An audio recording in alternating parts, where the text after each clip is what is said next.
Hey, Hey, Michelle and Keith Norris from Paleo Effects.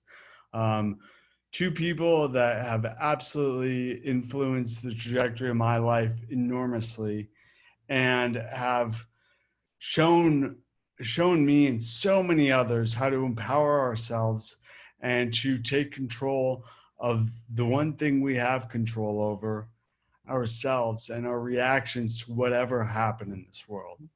So, absolute pleasure to have you both on. Thank you for joining me. well, thank you for having Thanks. us. We Thank you. appreciate it. Yeah, absolutely. So, I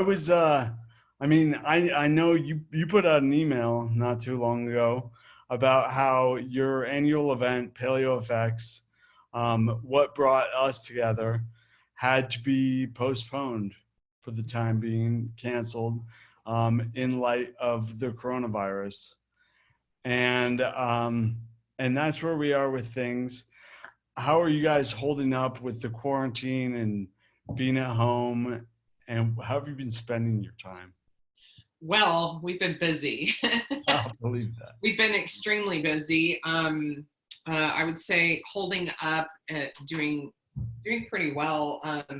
We're very blessed to have an incredible team that was able to make this shift very quickly, which I have to give them a whole lot of credit because they work really hard on this event, and it takes 18 months to put together one Paleo FX.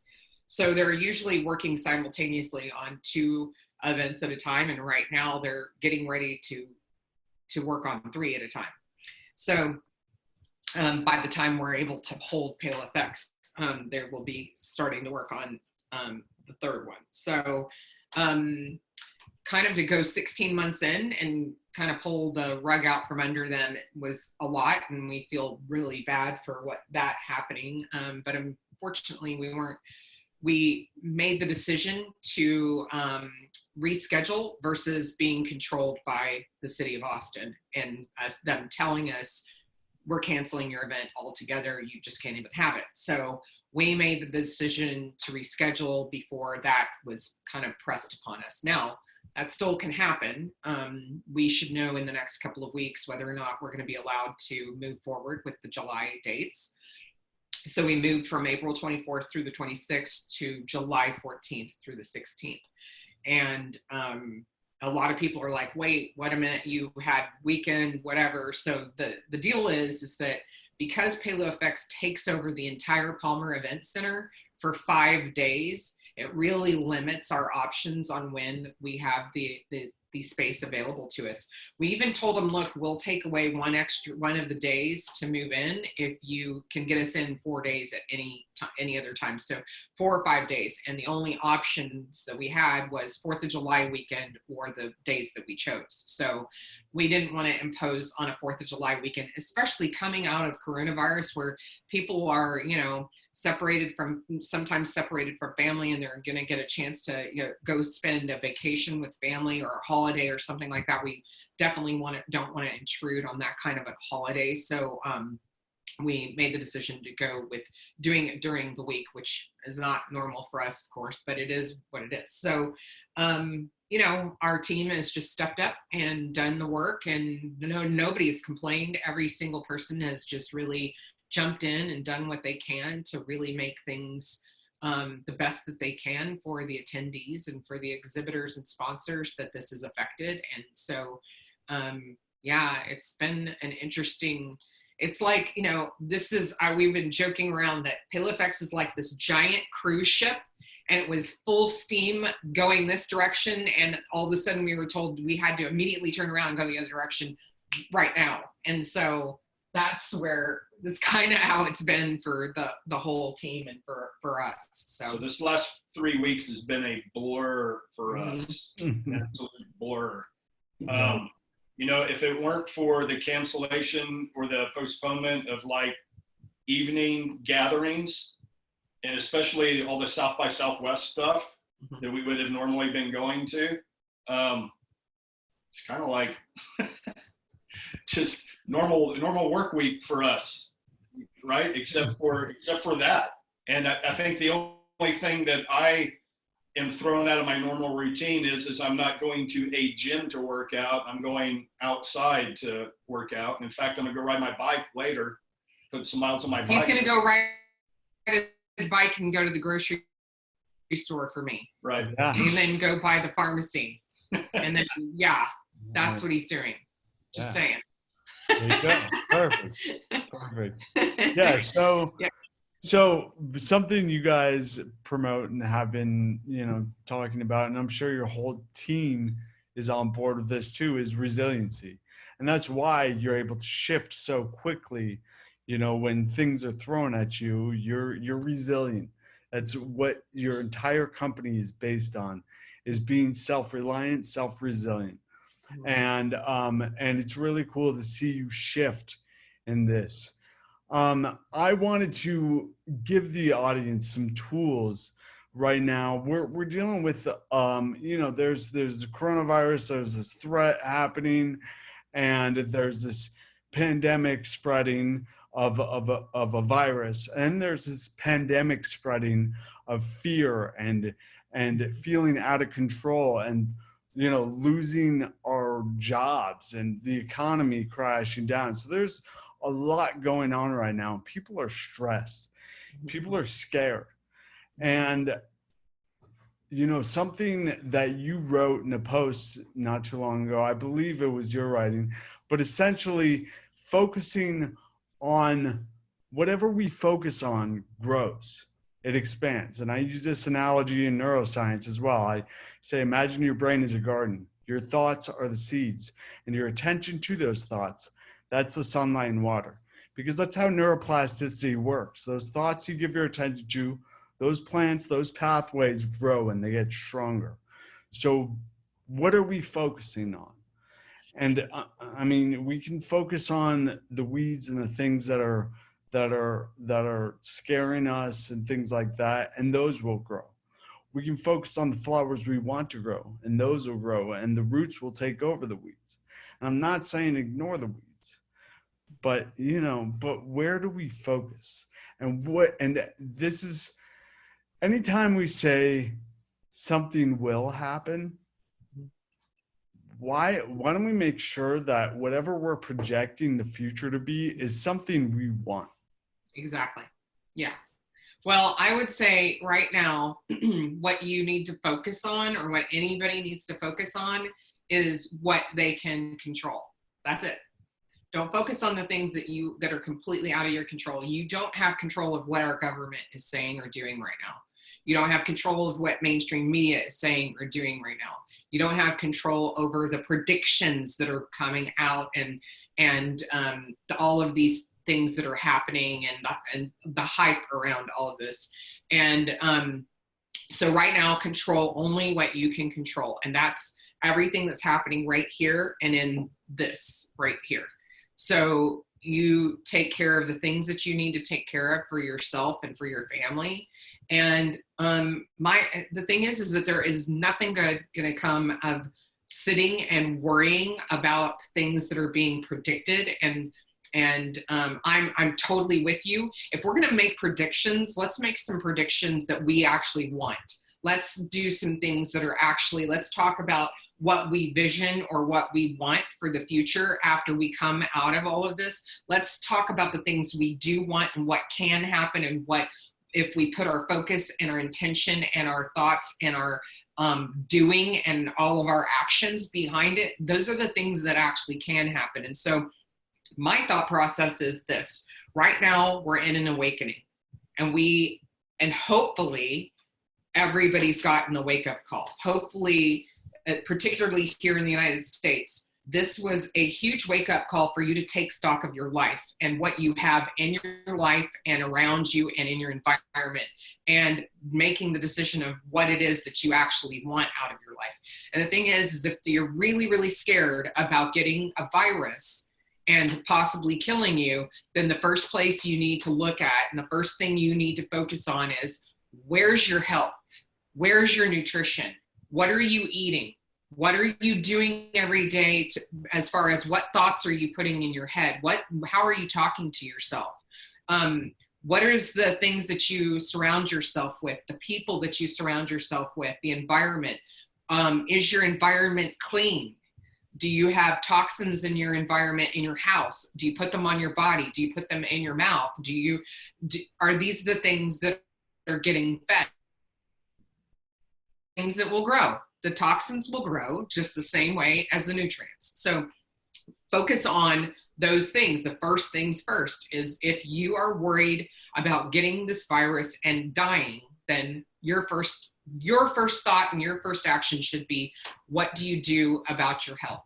And that's where you start, is right here. Those are the things that you can control. You cannot control anything else outside of yourself. So that's where we put our focus, is on ourselves. And then, of course, communicating with each other and really talking about how this is affecting us as a couple, and how this is affecting us as our business. You know, we've had some real concerns over that. You know, I think for the very first time, I thought the other day, oh, wow, we actually PaleoFX might not make it out of this. We may not work. It may not work. And I was like, okay, it was a really sobering and sad thought for me. And then I kind of like let it happen, I went through all of the feelings around it, let those all go. And then I was like, and okay, now what do I do to make sure it doesn't happen? And so then that's where, you know, this is one of the things, it's like necessity is the mother of invention. Here we are. We've got all this necessity that we need right now, and all this invention happening. I have seen some of the most brilliant ideas coming through all of this process, and some of the most hysterical, like funny memes and jokes and stuff. And that is a part of humanity that we should all embrace. I know a lot of people are like, well, this is serious and you shouldn't, you know, whatever, you shouldn't joke around. But this is the thing. At the end of the day, part of life is life and death, and things that happen that cause us sorrow and sadness, and grief, and all of those things. And those things are always all part of life. Always. We will never escape them. People are dying every single day. And yet we have to live our life, or then what's the point if we're not living? And then some of the joking is to keep levity, we need to keep a sense of humor to keep our immunity. And we need to keep a sense of humor to keep hope and to keep going on, and to poke fun at ourselves where we can get too serious, and we can take ourselves too seriously. And so I think for us, we had days where it was a real struggle, and we were like trying to figure out what's going on. Okay, well, I know one of the things that we've got to do is we've got to really focus on making sure we are together, because we've got to deal with everything that's coming at us that we can't control. And as long as we're solid and we're good, we're going to be good. And opportunity comes out of chaos. That's where it comes from. And you can choose to see it either way you want. You can choose to be mired in chaos and kind of wallow in pity in that, or you can see it as the opportunity it is. You know, in 2008, there was a lot of chaos going on at that time too with the housing market, and we were caught up in that, and we went from living the American dream to teetering on bankruptcy. And I mean, like, real quick. It happened fast. But if you look at all of the things that were born out of 2008, because there was now necessity and people had to hump and entrepreneurs had to figure something out to keep a roof over their heads, PaleoFX came out of 2008, not immediately, but a few years after. Uber came out of 2008. Airbnb came out of 2008. Mm-hmm. I could go on and on and on. There's so much creativity came out of that financial collapse, because those few that capitalized on opportunity ran with it. Mm-hmm. It's there. It's everywhere. Every time there is chaos, there is opportunity too. It's just, what story are you going to tell yourself? I can't do anything because there's too much chaos, or hallelujah. Mm-hmm. Now it's wild, wild west. I can freaking do anything I want right now. Mm-hmm. Wow. And, you guys are weird. We're all weird. So listen to this. Much So- worse. That is So, true. but listen to this. Hunter S. Thompson wrote, "When the going gets weird, the weird turn pro," Mhm. and that's exactly what's up right now. That is You know? that's exactly it. Mhm. And it's so true. I often say everything has been, is, and will continue to happen perfectly. It always has, always will. Yeah. Like, when shit hits the fan, We may, it's perfect. Something's like, things are happening the way they're supposed to. So Right. so rather than like resisting it and being like, this needs to change, whatever, forget all that. Focus on this. Focus on yourself and being stronger in this place, because that's what it's an opportunity. I love that. It's an opportunity to do something. It's going to grab your attention. Right. And your attention needed to be grabbed for something, right? Like, why do people normally not go for something or take that big step or take that big chance? It's because they're comfortable, mhm. right? You take away comfort, it's game on. Mhm. And that's where people are right now. So you can choose to, okay, your comfort may go away. Cool, I can't control that. What can I do now? Mm-hmm. Now I'm like, boom, I'm free now. I can do whatever I want. I don't have that comfort backstop that I can luxuriate in. I don't have that. This reminds me of my own situation and many other survivors of any debilitating condition, which you get nailed, right? And it's like, yeah, everything that was doesn't matter anymore. Like, Right. now you're in this place, and it's like, and in order to recover, it's uncomfortable as hell. I had to relearn how to eat, walk, talk, all of it. Relearn how to do everything, which wasn't comfortable. So I learned to be comfortable with being uncomfortable. Like, when things aren't uncomfortable, I'm like, I'm not doing something right. Like, I'm falling in my comfort zone. It doesn't feel good. Do you know what I mean? So finding a comfort zone in pushing that edge has been extremely valuable, for people who are weird like us. One foot in chaos, one in stability. That's surfing the curve right there. Yeah. That is flow. That is surfing. Mhm. Can't surf with both feet in stability. Can't surf with both feet in chaos. It's got to be a balance. Mhm. So we were talking about predictions, and like, if you're gonna make predictions, it might as well be something that feels good, you know. Mhm. And Michelle, you recently posted a link to an article about the epidemiologist behind this highly cited coronavirus model being off. Could you tell me a little bit about that article? Yeah, so Neil Ferguson, who's the epidemiologist, his coronavirus model is the model that at least the United States and the governments for Great Britain are making all of their decisions are based on this model. Turns out, not surprisingly, that he is actually really woefully inaccurate. And so it's really disappointing that our governments have made some of these decisions based on these numbers and they were inaccurate. And a lot of people had been saying these numbers don't make sense. They don't add up. They're where I actually posted the link to that article where he says he was wrong and has now downgraded his numbers and everything. He actually said that. Yeah, he actually said it. He downgraded his numbers, and but their initial post was 12 scientists and doctors who are questioning why we've done all of that we've done, and really questioning the fact that this was so overblown and that essentially we have wrecked the world economy at this time. And I don't want that to scare anybody, because at the end of the day, if you all really think about it, our economies are cyclical. They get destroyed and then they get rebuilt, and they get destroyed and they get rebuilt, and they get destroyed and they get rebuilt. This happens. It's cyclical. It happens about every 7 to 9 years. Look at what happened. So 2007, 2008, housing market crashed. We've had a really great economy, and here we are. They were predicting we would be in a recession by the end of this year to the beginning of next year. The thing is it came up a little bit sooner. Thank you, coronavirus and Neil Ferguson. But the thing is that what you've got to focus on right now is, okay, so did you lose your job? If you lost your job, did you love your job?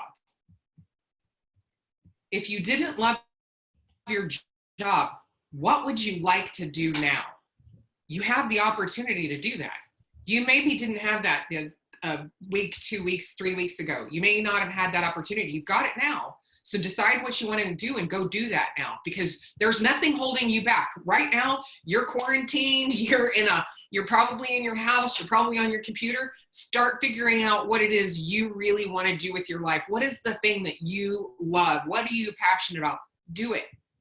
The thing is maybe you lost your job and you thought you hated your job, but now you're really, really glad you have had that job and you were hoping you get that job back. Well, then maybe this means that you will go back and actually really enjoy your job and be grateful for it when you go back.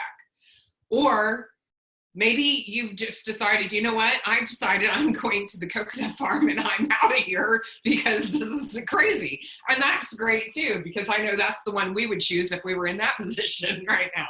But the thing is that everything is completely changed. Everything, all the rules are changed. The game is completely different. And guess what? You get to figure out how you want to play the game.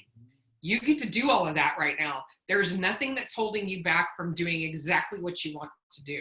And so the world economy, all of that shit, that'll all right itself. It'll happen.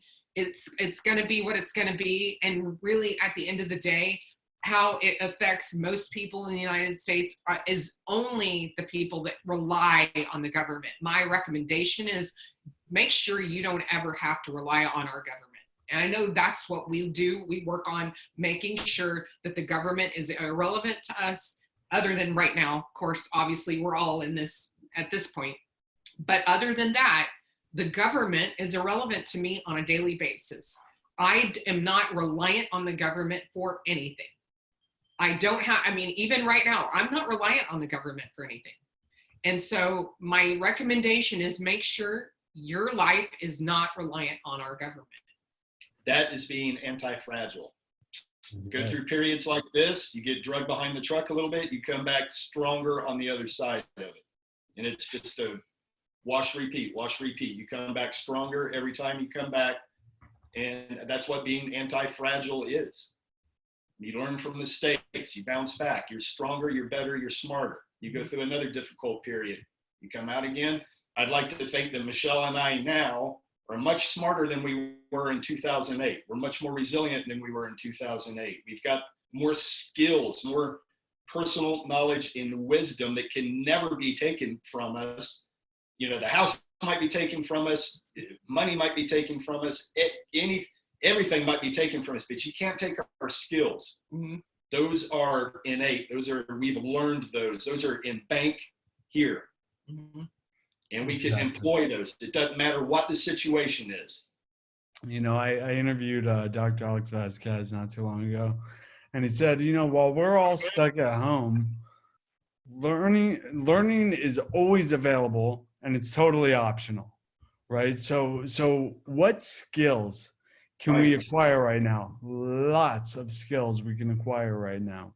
I know from my own experience being recovering, relearning how to walk, all that, reset of my life. I was on the internet a lot, reading articles, watching videos, listening to podcasts, reading peer-reviewed research, reaching out to practitioners. And all of that is what built up the ability to, first of all, be self-reliant in this, and to learn how to feed my brain and how to live a life that I enjoy, that I love. So that's absolutely true about taking that our skills can't be taken away from us, and bringing it back to the government, right? Not relying on the government.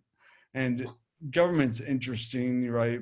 Because we live in a democracy, which in many ways is an illusion of control. We don't have control over the government.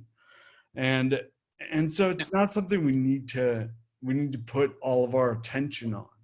Again, it's putting attention on what is not within our control only hinders our ability to control what we can control.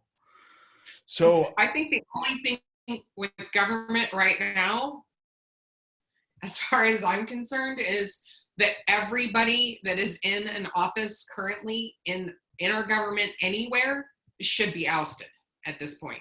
Like every single person that's in any position of power should be ousted at this point. For this to have been allowed to happen is a travesty. It's because this is the thing. At the end of the day, yes, there will be people that die that get COVID-19. No doubt about that. I'm not disputing that. I'm also not trying to downplay that. But at the end of the day, we have more people that die of the flu every year than what's happening right now with COVID-19. And that is part of Neil Ferguson's model. He's now downgraded it to it would have been a slightly elevated flu season. Okay, we would have lost a few more people this year than in a normal flu season. So then the other piece of this is that where is our government in doing something, anything, I don't care. Where are they on the fact that we lose tens of thousands of people daily from reversible diseases like diabetes and heart disease and you name all types of lifestyle diseases, just all the lifestyle diseases. But the thing is that what's the word that I'm looking for though? It's diseases of modernity. Yeah, I'm like, ugh. I get where we're going though. Yeah. It's the thing is that where are they on all of that? Because we can prevent those on a daily basis if there was actually correct information put out there. If we didn't have to fight the FDA and the USDA every freaking step of the way on the food pyramid, which is currently happening, by the way. And of course, nobody's paying any attention to that right now because everything's going on with coronavirus. And so God only knows what other kinds of stuff is happening that's being shifted in the background, that, it's that whole thing of don't pay any attention to the guy behind the curtain. Because right now we have all of this happening, and so God knows what kind of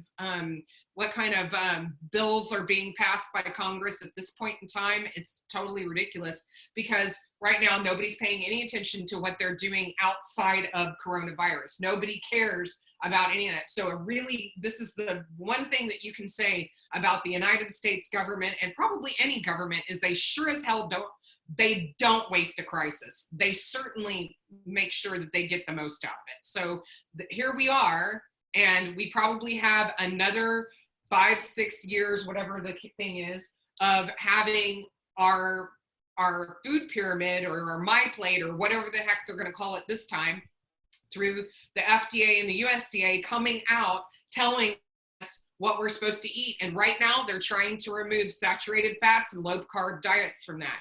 These are the two things that can actually save tens of thousands of lives on a daily basis. But where's our government? Oh, they're too busy worrying about something that's maybe a little bit more, concerning than the flu. And by the way, a more resilient body is resistant or does not succumb fully to viruses and flu. Right. Did we lose you, brother? I don't know what happened. Oh, there you go. There he is. Yeah, I mean, just like Keith said, if you are stronger, if you are healthier, and you have a strong immune system, aka you have a good gut microbiome, then you are going to not have any issue if you end up getting this virus. And so, I don't know. It's just right now. It's just really. It's mind-blowing what's happening with our government currently and with what's happening. It's crazy.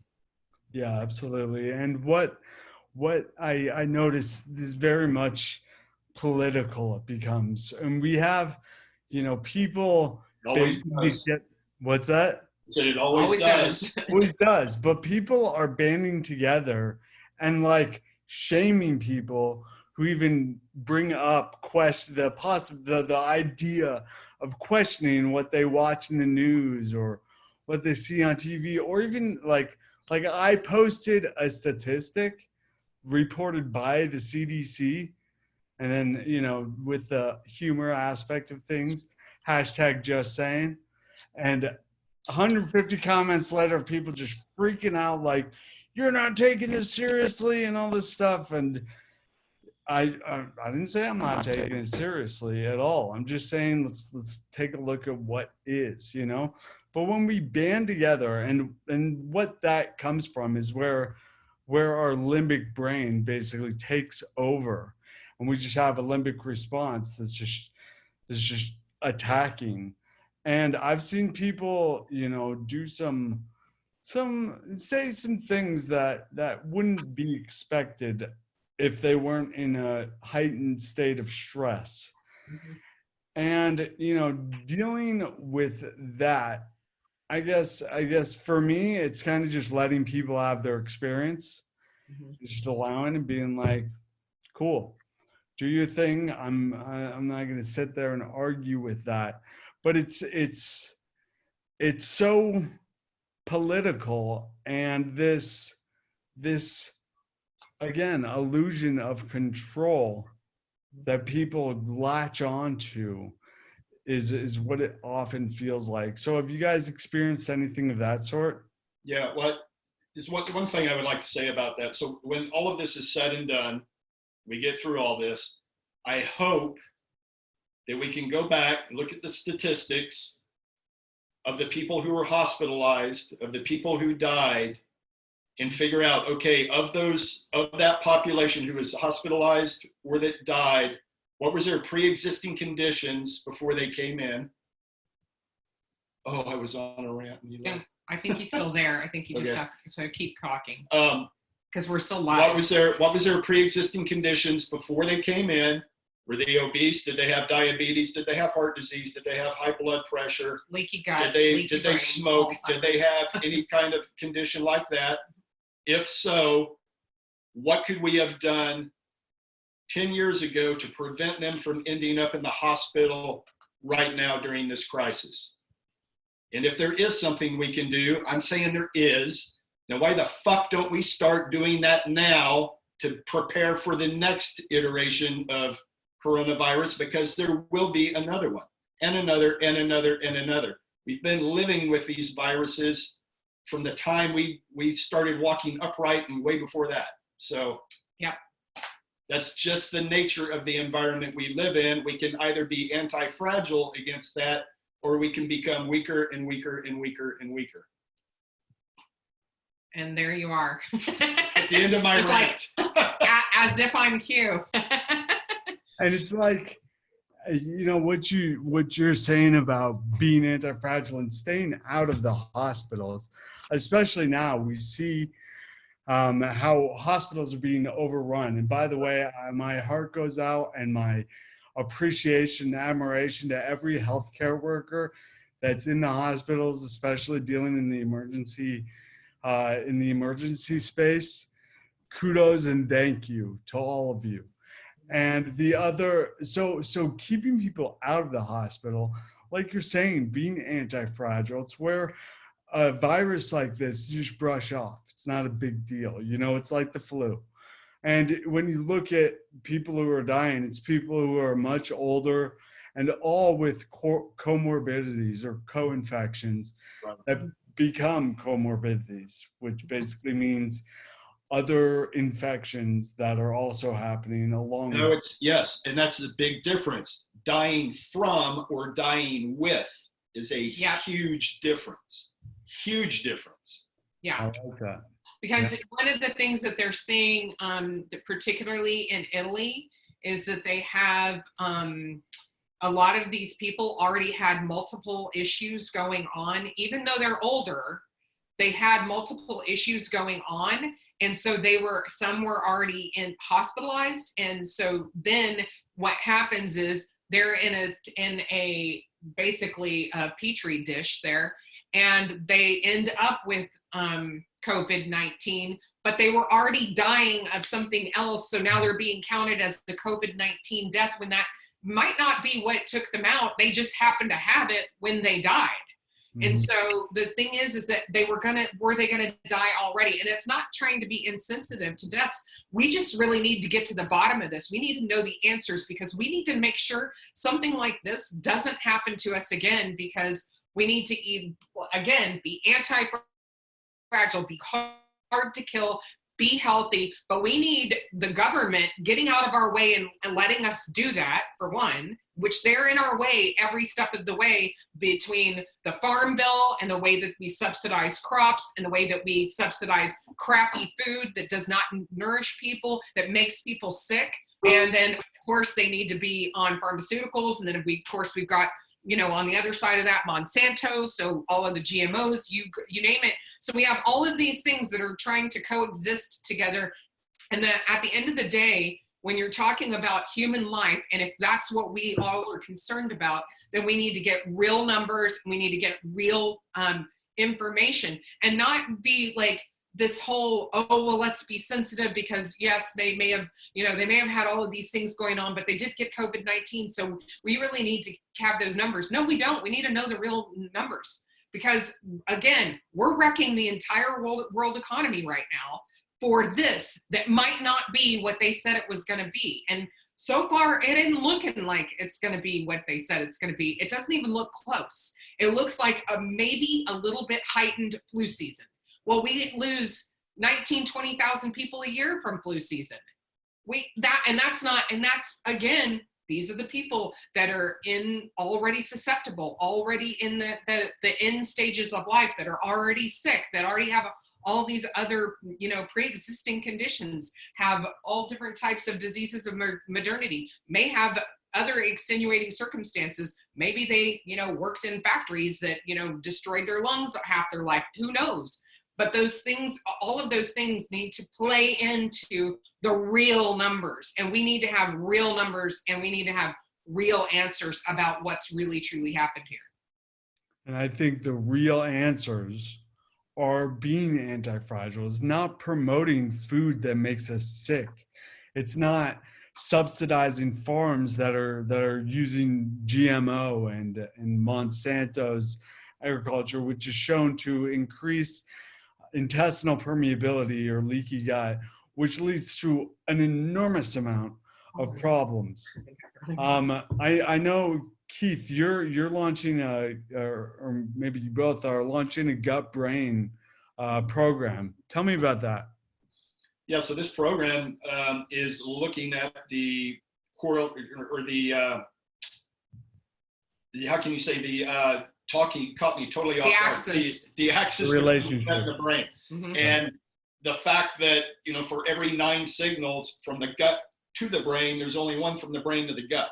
Mm-hmm. So it's like, okay, who's driving this ship, right? Is it my brain? Is it my gut? Is it the combination? Is it something else? Mm-hmm. It's a very, very interesting question when you start getting into that, start delving in. Well, if my gut has a big say into the navigation of this ship, what do I need to do to optimize it?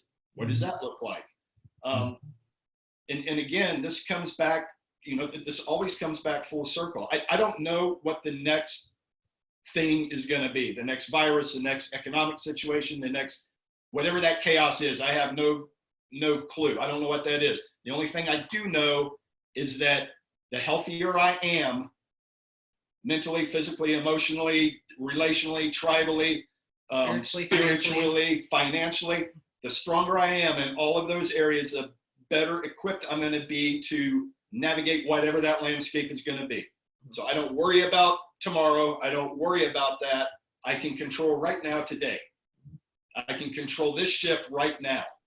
And whatever happens outside of my control, it's going to happen. It's going to happen regardless. Yes. I can control this. Absolutely. And I think that's the message that everybody needs to know. Right now is a great place to push reset. Mm-hmm. Yeah.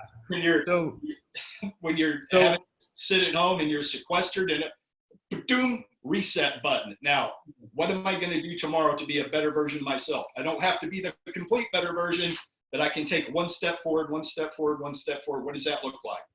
This is a great time to do that. Yep. This is a perfect time to focus on your health. Right. Absolutely. And so from my own experience, like, it was when I started a leaky gut protocol that I began to regain some clarity. And I was like, whoa, okay.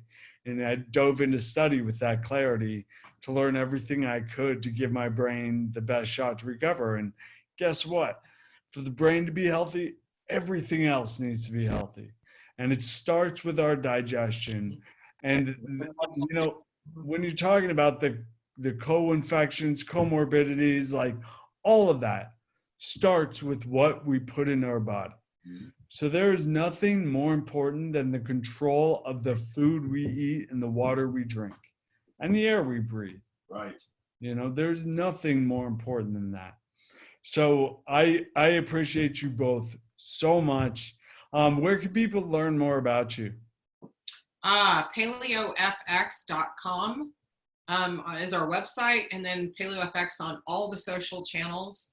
And then for me, I'm Dana Michelle Norris on everything except Twitter. For some reason, Twitter doesn't like my full name, so it's D Michelle Norris on Twitter.